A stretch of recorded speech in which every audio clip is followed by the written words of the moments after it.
Hi viewers, welcome to our channel. ప్రస్తుతం మనతో పాటు భరద్వాజ్ గారు సీనియర్ జర్నలిస్ట్ ఉన్నారు. వారితో ఒకసారి మాట్లాడదాం. సార్ నమస్కారం. సార్ నమస్తే. సార్, మెగాస్టార్ చిరంజీవి గారి కోసం రెండు నేషనల్ పార్టీలు కొట్టుకుంటున్నాయి సార్. అంటే మనం చూస్తున్నాం రీసెంట్ టైంలో బీజేపీ అండ్ కాంగ్రెస్, ఇక్కడ తెలంగాణలో కాంగ్రెస్ రెండు కూడా చిరంజీవి గారితో సఖ్యతతో ఉంటున్నాయి. ప్రధాని మోదీ గారు రాజకీయ అతీత ఏ ఈవెంట్ లో అయినా సరే చిరంజీవి గారు మనకు అక్కడ కనిపిస్తారు. ఇక్కడ రేవంత్ రెడ్డి గారు ఎటువంటి ప్రోగ్రామ్ నిర్వహించినా కూడా చిరంజీవి గారు ఉంటున్నారు. అయితే ఇది కాస్త వాళ్ళ మధ్య ఒక చిన్న వార్ క్రియేట్ చేసింది. ఇక్కడ కాంగ్రెస్ వాళ్ళేమో లేదు, చిరంజీవి గారు మావారు, ఆయన కాంగ్రెస్ పార్టీలో ఆయన పార్టీని విలీనం చేశారు, ఆయన రిజైన్ కూడా చేయలేదని వీళ్ళు చెప్పుకుంటారు. లేదు, బీజేపీ వాళ్ళే మన చిరంజీవి గారు బీజేపీకి సంబంధించిన వాళ్ళని వాళ్ళు అంటారు. ఒక వార్ అయితే క్రియేట్ అయిపోయింది సార్. మరి మీ ఒపీనియన్ లో దీని గురించి ఏం చెప్తారు సార్? లేదండి, ఇక్కడ ఆధ్యాత్మికంగా చూడాలి విషయాన్ని.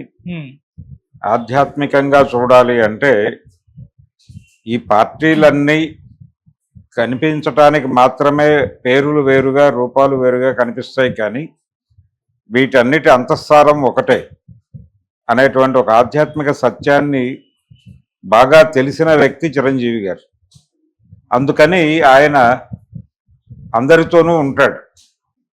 అందులో భాగంగానే ఆయన ఎవరు పిలిచినా వెళ్తున్నాడు. రేవంత్ రెడ్డి గారు పిలిస్తే నిన్న పార్కుకి ఇనాగరేషన్కి వెళ్ళాడు.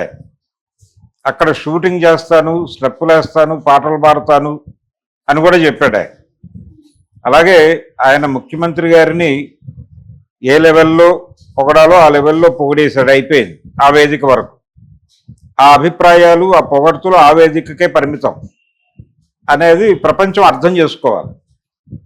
అలాగే ఆయన కిషన్ రెడ్డి గారికి కూడా సన్నిహితంగానే ఉంటాడు. కిషన్ రెడ్డి గారు ఇంటికి వెళ్ళి ఇంటర్వ్యూ చేయటం, మొన్న ఈ మధ్య ఆయన ఎలక్షన్ ముందు కిషన్ రెడ్డి గారు ఆయన మాట్లాడుకున్న వీడియో చాలా సోషల్ మీడియాలో విపరీతంగా చూశారు జనాలు. దానిలో ఒక అద్భుతమైన స్టేట్మెంట్ ఇచ్చాడు చిరంజీవి గారు. ఆయన ఏమని చెప్పాడంటే, కిషన్ రెడ్డి గారు అడిగాడు, ఆయన మీరు మా ఆఫీస్కి వస్తానన్నారు, రాలేదు, అది మీ ఆఫీసే, మీరు మంత్రిగా ఉన్నప్పుడు మీరు కూర్చున్న ఆఫీస్లోనే నేను కూర్చుంటున్నాను, మీరు వస్తే బాగుండేది, మీకు పనిచేసిన డ్రైవర్లే నాకు పనిచేస్తున్నారు ఇప్పుడు అక్కడ, వారందరూ ఒక్కసారి మీరు వస్తే చూద్దామని ఉత్సాహపడతారు, మీరేమో రావడం లేదు అని బాధపడ్డాడు. లేదు లేదు, నెక్స్ట్ వస్తాను నేను, రేపు మళ్ళీ ప్రభుత్వం మీదే ఏర్పడుతుంది కదా అని ఎలక్షన్ కావడానికంటే ముందే చెప్పాడు. మీ ప్రభుత్వమే ఏర్పడబోతోంది కాబట్టి ఎన్నికల తర్వాత నేను వస్తాను మీ ఆఫీస్కి అని చెప్పాడు. ఆ చెప్పడం ద్వారా ఆయన కేంద్రంలో ఏర్పడబోయే ప్రభుత్వం ఎన్డీఏ కూటమి ప్రభుత్వమే అని ప్రకటించినట్టే ఓ రకంగా చిరంజీవి. ఆయన కాంగ్రెస్తో విలీనం అయ్యాడు. విలీనం అంటే ప్రజారాజ్యం పార్టీని దానిలో విలీనం చేయడం ద్వారా సభ్యత్వం పొందాడు. ఆ తర్వాత ఆయన రాజకీయ సన్యాసం తీసుకున్నాడు. రాజకీయ సన్యాసం తీసుకున్నప్పుడు ఆటోమేటిక్గా అక్కడ లింక్ తెగిపోతుంది. తెగిపోయినట్టుగానే వ్యవహరిస్తున్నాడు ఆయన. కానీ ఆయనే డైలాగ్ చెప్పుకున్నట్టు ఒక సినిమాలో, నేను రాజకీయాలను వదిలేశాను కానీ అవి నా చుట్టూ తిరుగుతున్నాయి అంటాడు ఆయన. ఆ డైలాగ్ ప్రకారం రాజకీయాలు చిరంజీవిని వదలలేదు. ఆయన కూడా రాజకీయాలని టెక్నికల్గా వదిలేశాడు తప్ప ఆ ఏరియాలో ఉన్నాడు. ఆయన కాంగ్రెస్ మనిషిగా, కాంగ్రెస్ అధికారంలో ఉంది కాబట్టి కాంగ్రెస్ మనిషిగా కనిపిస్తున్నాడు తెలంగాణలో. ఆంధ్రప్రదేశ్లో వెళ్తే ఆయన కూటమి మనిషిగా కనిపిస్తాడు. ఆంధ్రప్రదేశ్లో కూడా కాంగ్రెస్ మనిషిగా కనిపిస్తే అప్పుడు ఆయన మావాడే అని చెప్పి పాడుకోవడానికి కాంగ్రెస్ వాళ్ళకి అవకాశం ఉంటుంది. ఆయన ఇక్కడ తెలంగాణలో కాంగ్రెస్ అధికారంలో ఉంది కాబట్టి ఇక్కడ కాంగ్రెస్ అనుకూలంగా కనిపిస్తున్నాడు, వాళ్ళ వేదికల మీద వినిపిస్తున్నాడు. అలాగే అసలు రేవంత్ రెడ్డి గారి మీదే ఒక ప్రచారం ఉంది, ఆయన ఔటర్ వేరు ఖద్దరు, ఇన్నర్ వేరు కాషాయం. సో ఆయనకు కూడా కేంద్ర ప్రభుత్వంతో సన్నిహిత సంబంధాలు కోరుకుంటున్నాడు. అయితే మొన్న ఆయన పద్మ పురస్కారాలకి ఆయన ప్రతిపాదించినటువంటి ఏ ప్రతిపాదనని వాళ్ళు అంగీకరించలేదు, అదొక విషాదం. కానీ ఆయన రియాక్ట్ అవ్వలేదు దీని మీద. అందరూ రియాక్ట్ అయ్యారు, సీఎం గారు మాట్లాడలేదు, గుంభనగా ఉన్నాడు. మేబీ కొంత ఫీల్ అయి ఉండొచ్చు కాగా, కానీ ఆయన ఓపెన్గా ఎక్కడ కూడా కాంట్రడక్ట్ చేస్తూనో ఏదో ఒక ఆరోపణ చేస్తూనో మాట్లాడలేదు. విపరీతమైనటువంటి చాలా అగ్రెసివ్గా బండి సంజయ్ లాంటి వాడు మాట్లాడినా ఈయన రియాక్ట్ కాలేదు. ఆ సంయమనం పాటిస్తున్నాడు ఆయన.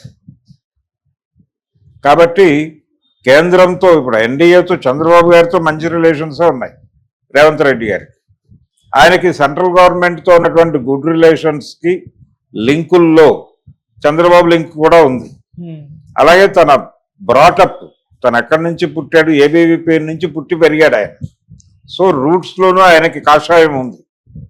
అందుకని ఆయనకి అంటే హార్డ్వేర్ కాంగ్రెస్గా కనిపించిన సాఫ్ట్వేర్ కాషాయం ఇలాంటి మాటలు కూడా నడుస్తున్నాయి ఆయన మీద. ఓకే. సో ఒక ఏరియాలో చిరంజీవి గారి పరిస్థితి అదే. ఆయన ఇక్కడ అధికారం ఉంది కాబట్టి కాంగ్రెస్తో ఉంటున్నాడు, కానీ లేకపోతే ఇక్కడ ఏ పార్టీ అధికారంలో ఉంటే ఆ పార్టీకి అనుకూలంగానే ఉంటాడు ఆయన. అక్కడ ఎన్డీఏ కూటమి మనిషి ఆయన. ఒకవేళ ఆంధ్రప్రదేశ్లో కాంగ్రెస్ పార్టీ తన ప్రభావాన్ని చూపించి గెలిస్తే ఆయన కూడా నేను 2014లో నేను ఛాంపియన్షిప్ చేశాను, ఇక్కడ నేను కష్టపడి ఎన్నికల ప్రచారం చేశాను, ఇవన్నీ అప్పుడు మాట్లాడతాడు ఆయన. ఇప్పుడు మాట్లాడు. ఆయన రాజకీయ సన్యాసం తీసుకోవడానికి ఆయన పాల్గొన్నటువంటి చివరి రాజకీయ ఆచరణ ఆంధ్రప్రదేశ్ ఎలక్షన్సే. 2014 ఎన్నికల సందర్భంగా ఆయన కాంగ్రెస్ పార్టీ తరఫున ప్రచారం నిర్వహించినటువంటి క్రమంలో చాలా ఇబ్బందులు కూడా పడ్డాడు ఆయన. ఏమిటా ఇబ్బందులు అంటే, కిరణ్ కుమార్ రెడ్డి గారు అప్పుడు ముఖ్యమంత్రిగా ఉన్నాడు. ఆయన సడన్ గా ఆఖరి నిమిషంలో కాడి దింపేసి నేను సమైక్య పార్టీ అని పెడుతున్నాను, నాకు కాంగ్రెస్కి ఏ సంబంధం లేదన్నాడు అని ఒక విచిత్రమైన ప్రకటన ఇచ్చాడు. దాంతో టోటల్ బాధ్యత చిరంజీవి మీద పడిన తర్వాత ఆయన దాన్ని తనదైన పద్ధతిలో నిర్వహించే ప్రయత్నం చేశాడు. వర్కౌట్ అవ్వలేదు. ఆ వర్కౌట్ కాకపోవడం దగ్గర నుంచి ఆయన డీవియేట్ అయ్యి నెమ్మదిగా రాజకీయ సన్యాసం తీసుకున్నాడు. కాబట్టి రేపు ఎప్పుడైనా అక్కడ కాంగ్రెస్ గెలిస్తే అక్కడ ఇవన్నీ వాడుతాడు. అంటే ఆ రోజున ఏకాకిగా నేను పడిన కష్టం ఫలించి ఈ రోజున కాంగ్రెస్ పార్టీ ఇక్కడ వికసించింది అని కూడా చెప్పగలడు ఆయన. ఇలా ప్రతి చోట తనకు ఒక విండో ఓపెన్ చేసి ఉంచుకోవటం అనేది ఆయన వ్యూహంలో భాగంగా చేస్తున్నాడు.